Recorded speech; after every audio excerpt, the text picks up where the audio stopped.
how to knit stacked decreases. Hi everyone, Norman here. So today I want to show you a fun technique popularized by Xandi Peters around 10 years ago.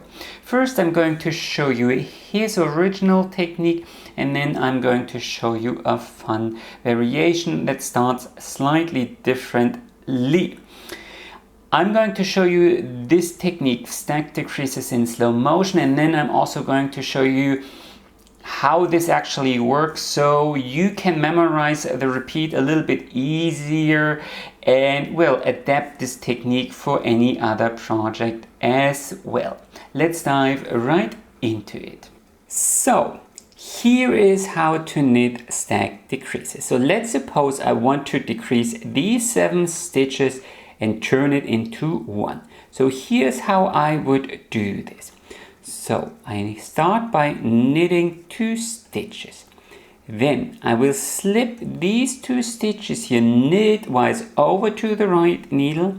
Then I knit 1 stitch and pass these 2 stitches back to the left needle. Then I slip back 2 stitches,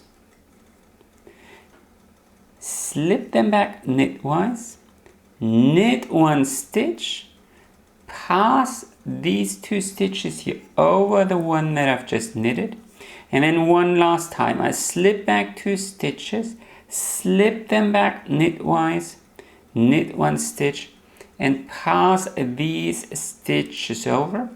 And here is my nice and neat centered stacked decrease. Now I know this is very difficult, so let's analyze this and show you what you're actually doing. So let's help you along. So you probably know how to knit 2 together, like so, creates a nice and neat right leaning decrease. But you can also knit 2 together like so. You knit 1 stitch, slip that stitch back to the left needle, pass one over, slip it back, and there is, if you don't split the yarn like I do here, there is your right leaning decrease, the same decrease. So you can, and this is important, you can deconstruct any knitting decrease like so. So if you want a left leaning decrease instead, you slip 1 stitch, knit 1 stitch, and pass one over. And there is your left leaning decrease, just like SSK. So now you probably also know how to knit 3 together. So you weasel your needle through 3 stitches and knit them together. This will result in a right leaning double decrease. See how this leftmost stitch here of the 3 stitches you decreased ends up laying on top. Now if you want this to be centered, this means here this middle stitch would need to end up laying on top. So how do you achieve that? Well, quite simple. You slip 2 stitches knitwise, and this transports this middlemost stitch over to the right. So when you then knit 1 stitch and pass these stitches over, the middlemost stitch ends up laying on top. And there is your centered double decrease.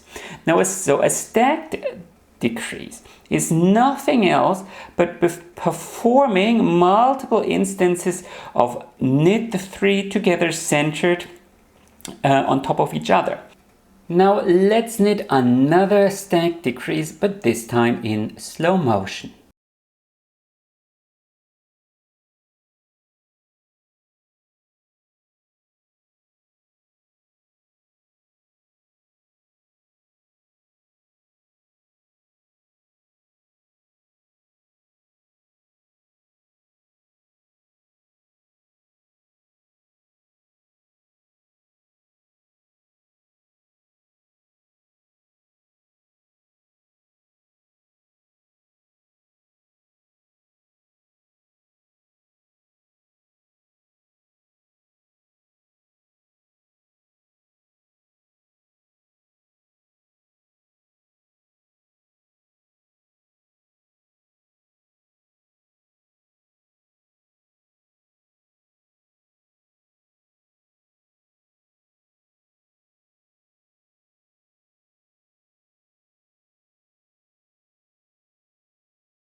And there you go. There is your stack decrease. Now you probably saw me knitting 2 stitches at the beginning of my stack decrease. What's up with that? So whenever I knit a centered double decrease, I am knitting here this leftmost stitch. This means I'm adding 1 row here on this side, but I'm not adding a row here over on this side. So I pass things over. Here's my centered decrease.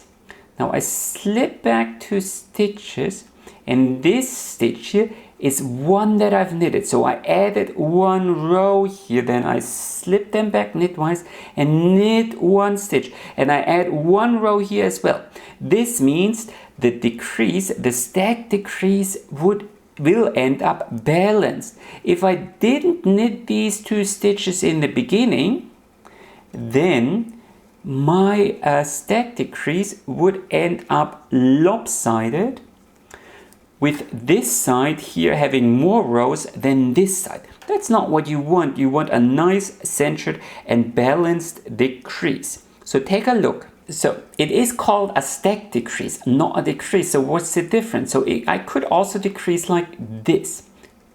So I slip 3 stitches, then I take a cable needle, slip that back here, or park this here in front, then I knit 1 stitch. Then I pass this stitch here over, slip that back, pass this stitch here over, slip that back, pass this stitch here over, slip that back, pass this stitch here over, slip that back, pass this stitch over, and then here I slip that back, pass this over, and the result would be a centered decrease as well. However, the difference is here I just decreased 6 stitches. Here I actually added fabric by stacking the decreases. See the difference? Here on the side I didn't add anything. Here this chain didn't get any longer. That is the difference between a normal decrease and a stack decrease. So with that knowledge, let's get back to stacking decreases.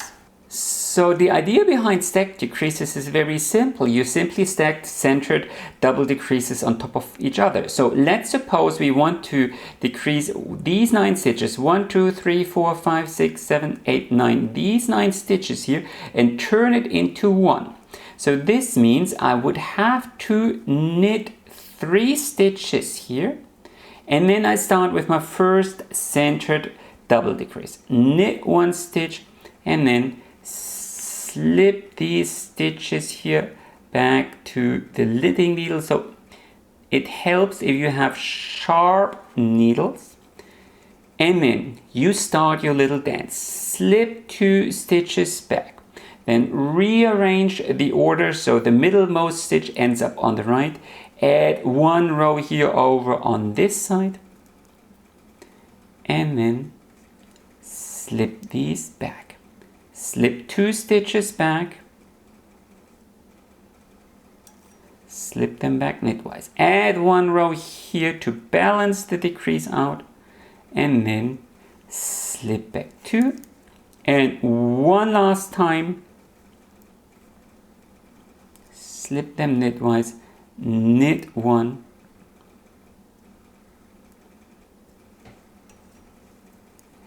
and here you would have decreased 8 stitches. So once you understand what you are actually doing, you can easily stack however many stitches you want. So if you want to decrease 5 stitches, start by knitting 1 stitch. If you want to decrease 7 stitches, start by knitting 2 stitches. 9 would be 3 stitches. You could also do 11, then it would be 4, and so on. You get the idea. And the more increases you stack, the bigger this little bulge I guess will get.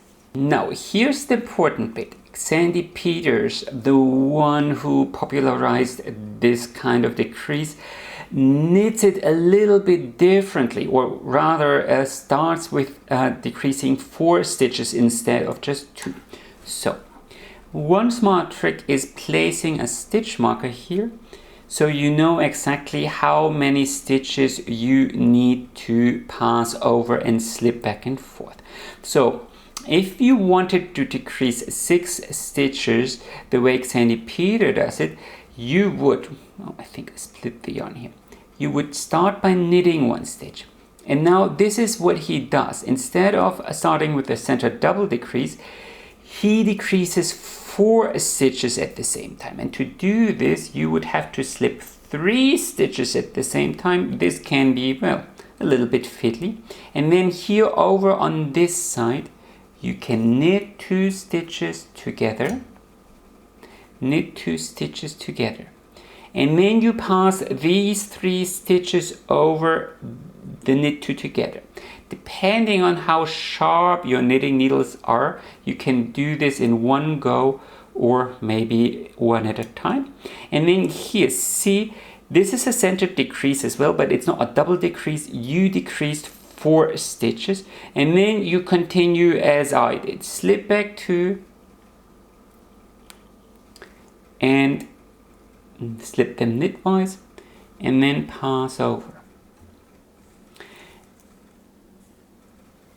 And here you decreased the same amount of the same number of stitches, but here this kind of nipple, this bulge you created will be 1 row higher. And this means if in the end you want this to lay flat, then starting with decreasing 4 stitches can be smarter because here it's higher. However, you can also see that this here creates the smoother transition. So it really depends on the use case. If this is going to be a shawl that needs to be lay flat, then lead with decreasing 4 stitches. Otherwise, for other use cases, maybe you actually want to create such kind of bulge in your fabric, then starting with 3 decreases might actually be the smarter idea. Anyway, that's how to knit stacked decreases. Please comment below if you still have any questions, and as always, happy knitting and enjoy the rest of your day.